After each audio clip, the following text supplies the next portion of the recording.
সবাইকে পড়ন্ত বিকেলের শুভেচ্ছা। আশা করি যে যেখানে আছেন সবাই অনেক ভালো আছেন।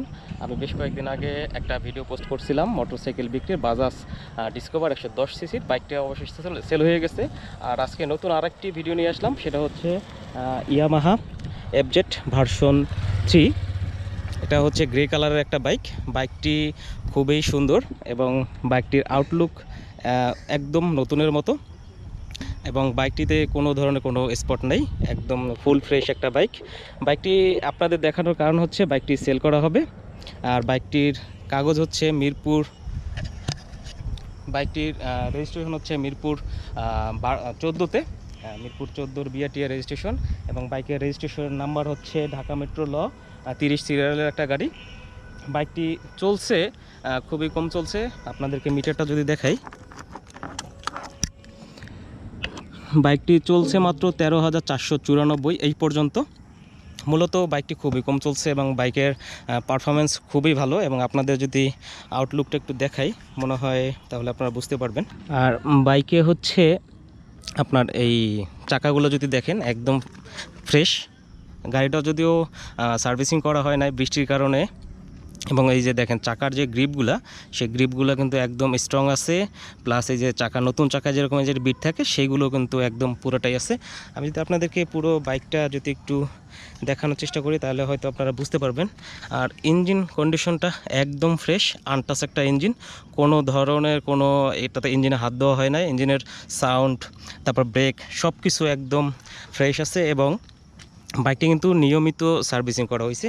নিয়মিত সার্ভিস করার কারণে কিন্তু একটা বাইক দীর্ঘদিন ভালো থাকে এবং লং লাস্টিং হয়। তো আপনারা যদি এই বাইকটি কেউ নিতে চান তাহলে অবশ্যই আমাদের স্ক্রিনের যে দেয়া ফোন নাম্বার থাকবে সেই নাম্বারে যোগাযোগ করবেন। আর হচ্ছে বাইকটির আস্কিং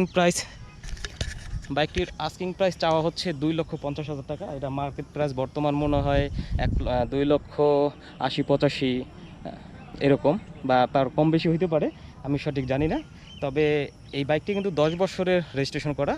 আর আপনারা যে কোনো সময় এই বাইকটি নাম ট্রান্সফার করে নিতে পারবেন যারা বাইকটি নেবেন। এবং বাইকটি কিন্তু আপনার টেস্ট ড্রাইভের সুবিধা আছে। আপনারা এসে বাইকটি চালাবেন, দেখবেন, যদি পছন্দ হয় সেক্ষেত্রে নেবেন। আমি কিন্তু মূলত কারো কোনো সাফাই করার জন্য না, আমি আমার এক পরিচিত ভাই, সে বাইকটি বিক্রি করতেছে। আর বাইক কিন্তু মানুষ খুব শখ করেই কেনে, শখের বসেই কিন্তু মানুষ বাইক এখন ব্যবহার করার, এরকম একটা ভালো একটা বাইক সে আসলে সেল করে দেবে। আসলে শুনে আসলে কষ্ট লাগছে, কিন্তু কষ্ট লাগলেও বাইকটা সে সেল করবে। যদি আপনারা কেউ বাইকটা নিতে চান তাহলে আমাদের নিচের দেওয়া নাম্বারে যোগাযোগ করতে পারেন। আর হচ্ছে যদি ভিডিওটি ভালো লাগে বা কারোর সাথে শেয়ার করতে চান সেটাও আপনারা করতে পারেন, লাইক, ফলো, কমেন্ট আমাকে করতে পারেন। আর আপনাদের যদি কোনো মতামত থাকে সেটা আমাদের মন্তব্যের ঘরে জানাতে পারেন। তো আজকে আমাদের বাইকটি যদি আপনাদের একটু স্টার্ট করে ইঞ্জিনের সাউন্ডটা শোনাই তাহলে বোধহয় মন্দ হয় না।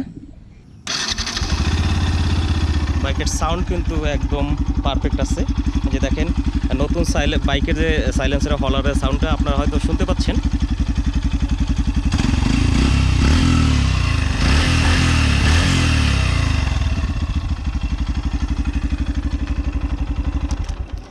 বাইকের সাউন্ড কিন্তু একদম পারফেক্ট, যে নতুন ইঞ্জিনের যে সাউন্ড থাকে সেই সাউন্ডটাই আছে।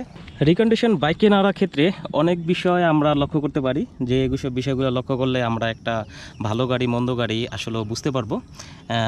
এই বাইকটা এখন পর্যন্ত যতটুকু রান করছে দেখেন, চেনটা কিন্তু একদম অরিজিনাল যে চেন সেই চেন, এবং চেনের যে ঘাট, এই চেনের ঘাটটা আপনারা দেখলে বুঝতে পারবেন।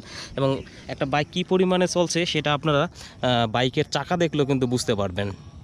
একটা বাইক যদি অনেক সময় আছে যারা বাইক শপে উঠাইয়া বিক্রি করে, তারা হচ্ছে মাইলেজ কমাইয়া তারপরে সেটাকে মাইলেজ যদি ধরেন আছে মাইলেজ 20,000, সেখানে তারা 10,000 কমায় বা 5,000 কমায়, এরকম কমাইয়া তারপরে সেটা এটাকে মিটার ট্যাম্পারিং বলে, এরকম একটা প্রতারণা করে। কিন্তু এই বাইকটাতে কিন্তু সেই প্রতারণা নাই। আর এই বাইকটা কিন্তু একদম ব্যক্তিগত ব্যবহার করা একটা বাইক, কোনো পাঠাও কোনো কিছু দিয়ে কিন্তু এটা ব্যবহার করা হয় নাই, জাস্ট পার্সোনাল কাজে ব্যবহার করছে।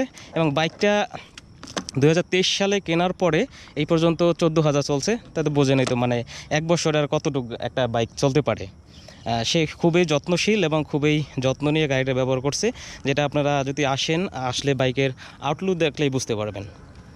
মূলত রিকন্ডিশন বাইক যারা ক্রয় করে তাদের হচ্ছে একটু বাজেট কম থাকে বিধায় তারা রিকন্ডিশন বাইক কিনতে চায়, কিন্তু সেই রিকন্ডিশন বাইকের ভিতরে অনেকেই না বুঝে অনেক একটা বিষয় খেয়াল করেন না বা না বুঝেই কেনেন।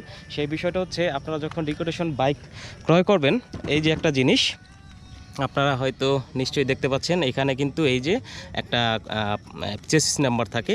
এই চেসিস নাম্বারটা আপনারা অবশ্যই খেয়াল করবেন যে চেসিস নাম্বারটা যেন কোনো স্পট না থাকে, একদম কোম্পানি যেভাবে খোদাই করে দেয় সেই লেখাটা যাতে থাকে। আর আরেকটা বিষয় হচ্ছে আপনারা ইঞ্জিন নাম্বারটা একদম দেখে তারপরে নেবেন। সম্ভবত ইঞ্জিন নাম্বারটা এই পাশে না, ইঞ্জিন নাম্বারটা হচ্ছে এই পাশে। যদি আপনাদেরকে দেখাই আপনাদের বোঝার সুবিধার্থে, এই যে দেখেন এখানে কিন্তু একটা ইঞ্জিন নাম্বার আছে। এই ইঞ্জিন নাম্বার এবং চেসিস নাম্বার এগুলো আপনারা একদম মিলাইয়া তারপরে বাইক কিনবেন, তাহলে মোটামুটি আসলে আপনারা প্রতারিত হবেন না আশা করি। তা এই বিষয়গুলো আপনারা বাইক কেনার ক্ষেত্রে অবশ্যই দেখে শুনে বুঝে তারপরে কিনবেন।